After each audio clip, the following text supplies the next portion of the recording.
était déjà en contact avec la culture d'Italie, la culture qu'il y avait en France, et c'était le projet même bien avant d'Alphonse le Sage, le seul roi intelligent qu'il y a dans notre histoire, qui a dit laissons ceux qui veulent étudier des droits qui aillent à Bologne, la théologie à la Sorbonne, et faisons Tolède la capitale de la science. Ça, c'était le projet culturel qui anticipait la Renaissance. Mais c'est-à-dire, malheureusement, en Espagne, il y a cette discontinuité historique qui fait que tous les projets qu'on peut dire modernes ont échoué. Bon, il faudrait analyser pourquoi, mais ce n'est pas l'endroit le plus précis, mais voilà, je voudrais laisser la parole à une autre.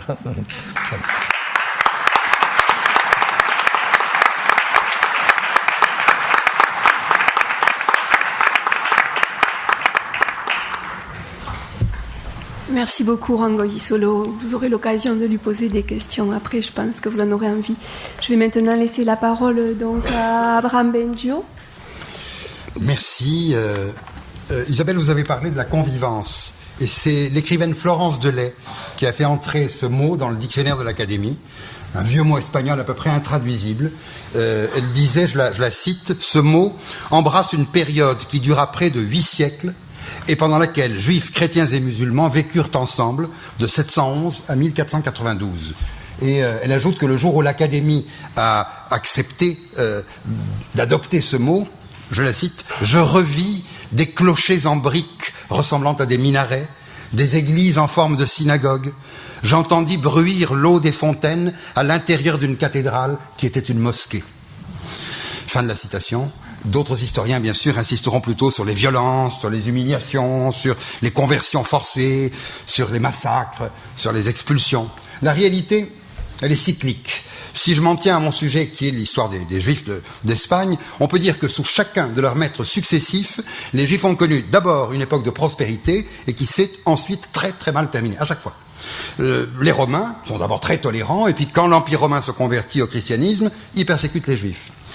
Quand les Visigoths arrivent, ils protègent les Juifs. Les Visigoths sont ariens, l'hérésie arienne. Ils ne croient pas dans la divinité du Christ. Et ils protègent les Juifs. Le jour où les Visigoths se convertissent au catholicisme, les persécutions sont d'une telle cruauté que quand, en 711, les Arabes envahissent l'Espagne, les Juifs les accueillent en libérateurs, littéralement en libérateurs.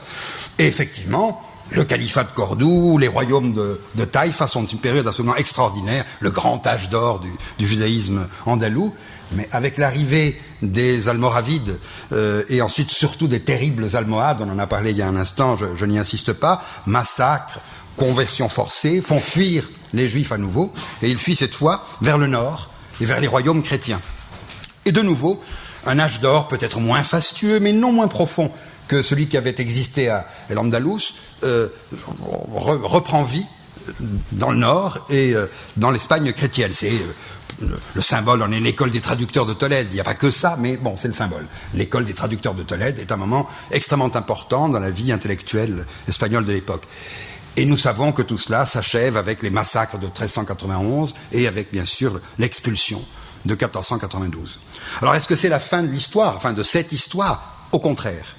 C'est un phénomène absolument extraordinaire, mais jamais les deux protagonistes, les Juifs d'un côté, l'Espagne de l'autre, n'ont été plus obsédés et plus occupés l'un par l'autre que depuis l'expulsion, que depuis qu'ils ne se fréquentaient plus physiquement. La conscience espagnole est vraiment obsédée par les Juifs pendant tout ce temps, et quant aux Juifs, ils souffrent d'une nostalgie inguérissable qui perdure jusqu'à aujourd'hui, dont je suis porteur jusqu'à nos jours. En Espagne, c'est effectivement, Juan l'a très bien dit, l'obsession de la pureté de sang, le premier racisme biologique de l'histoire, la chasse aux maranes, le nouveau chrétien est soupçonné de crypto-judaïsme et puis fait l'objet d'accusations absolument délirantes. Après, ce sera d'ailleurs le philosémitisme, on en parlera encore tout à l'heure. C'est-à-dire, c'est de toute façon des réactions excessives, extraordinaires, à la limite de l'hystérie dans un sens comme dans l'autre, en tout cas une obsession permanente. Et côté juif, les Juifs se sont montrés fidèles, on dit toujours à leur marâtre patrie, enfin, fidèles en tout cas à un passé plus ou moins mythifié, plus ou moins magnifié. et ils vivent l'exil d'Espagne. Je n'exagère pas, il y a des textes, ils vivent l'exil d'Espagne comme une petite répétition du grand exil, du seul vrai exil de la diaspora, de l'exil de Jérusalem, une répétition, un exil dans l'exil. Alors parfois, c'est vrai, ils ont cultivé leurs différences, orgueilleusement, de séfarades, pour ne pas être assimilés aux communautés autochtones qu'ils trouvaient quand ils débarquaient dans leur pays d'exil à venir. Par exemple, dans l'Empire ottoman, ils trouvent les Juifs de l'ancien Empire romain d'Orient, ce sont les Romagnotes, ils les trouvent bien inférieurs à la brillante culture espagnole, et ils ne veulent pas se mélanger, ou en tout cas, ils ne veulent pas qu'on les confonde avec eux. Et donc, ils se présentent comme d'authentiques séfarades, des Espagnols. Mais c'est pareil au nord du Maroc, où ces Juifs qui arrivent, qui sont expulsés, trouvent ce qu'ils appellent, non sans quelques morgues, et j'allais dire un peu familièrement, sans quelques toupets, les toshavim, les résidents sont là, mais ils considèrent qu'ils sont d'une culture très inférieure à la leur, c'est-à-dire les Megorachim mi Castilla, les expulsés de Castille. Moi, je ne connais pas beaucoup d'autres exemples historiques où des gens se sont prévalus comme d'un titre de noblesse ou de gloire d'avoir été expulsés de quelque part. Et ils se présentent comme nous sommes les expulsés de Castille, et nous sommes donc bien plus grands et bien plus brillants que ces résidents que nous trouvons ici, ces autochtones que nous trouvons en arrivant. C'est assez curieux, mais je dois à la vérité quand même d'ajouter que même lorsqu'ils sont confrontés à des civilisations très importantes, très brillantes, très assurées, très affermies, en Italie, aux Pays-Bas, ils continuent de s'affirmer comme descendants des Juifs d'Espagne, qui est pour eux la référence absolue. Et alors, le support de cette culture revendiquée, le vecteur de cette nostalgie dont je parle, c'est une culture si l'on veut, mais une culture qui s'appuie sur une langue. Et cette langue, c'est à cela que je veux consacrer la dernière partie à la fin de mon exposé, c'est le judéo-espagnol. Alors je voulais, dans les quelques minutes qui me restent, essayer de définir un petit peu ces concepts qui sont parfois un peu, superficiellement appréhendés, on va dire. D'abord, qu'est-ce que c'est qu'une judéolangue quand vous trouvez que quelqu'un parle le judéo trait d'union quelque chose, allemand, alsacien, même occitan, le judéo-occitan a existé, etc. Une judéolangue, voilà, c'est tout simple. Lorsque les Hébreux vivaient en Palestine, du temps de la Bible, ils parlaient l'hébreu. Après la première expulsion, très rapidement, dès le VIe siècle avant Jésus-Christ, l'hébreu n'est plus qu'une langue liturgique. Il parle l'araméen, qui est la grande langue de culture de l'Orient de cette époque. Et puis, l'élite juive de l'époque va parler successivement, en plus de l'hébreu qu'ils connaissent bien pour la liturgie, et de l'araméen qui est leur langue vernaculaire, ils vont apprendre le grec et ils vont apprendre le latin, parce que c'est la langue de leurs envahisseurs successifs. Et puis quand vient le grand exil, la diaspora, les Juifs vont parler tout simplement les langues des pays qui les accueillent.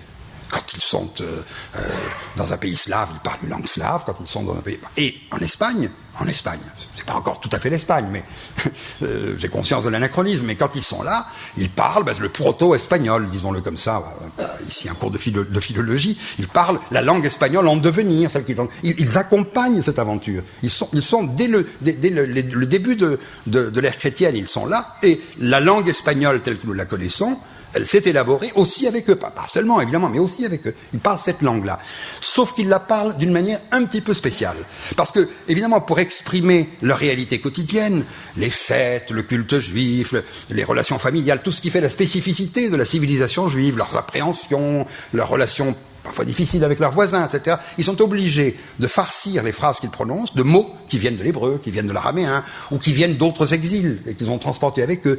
Et du coup, ça fait des phrases qui deviennent presque pas inintelligible, mais quand même très, très typé. Et c'est ça qu'on appelle une judéolangue, au départ. C'est simplement, en l'occurrence de l'espagnol, du vieil espagnol, du proto-espagnol, mais qu'on a farci de mots venus d'ailleurs pour exprimer des réalités, des concepts qui ne pouvaient pas être exprimés autrement. Et le mot, l'expression judéo-espagnol n'a de sens à parler rigoureusement qu'après l'expulsion. Parce que tant qu'ils sont en Espagne, ils parlent comme tout le monde, avec, je répète, un accent, on va dire ça comme ça, quelques particularités linguistiques, mais c'est la langue de tout le monde. Ils parlent le catalan en Catalogne, ils parlent le galicien en Galice, et ils parlent évidemment le castillan dans presque tout le reste, et le portugais bien sûr beaucoup, dans tout le reste. Mais c'est quand ils s'en vont que les choses changent. Car évidemment, comme le savent les linguistes, lorsqu'un rameau se détache d'une branche maîtresse linguistique, il se fossilise un peu. Du coup, cette langue-là qu'il parle n'a pas connu l'évolution phonétique, sémantique, tout ce qu'on voudra, de la langue espagnole contemporaine, Donc ça c'est un peu fossilisé, mais en revanche,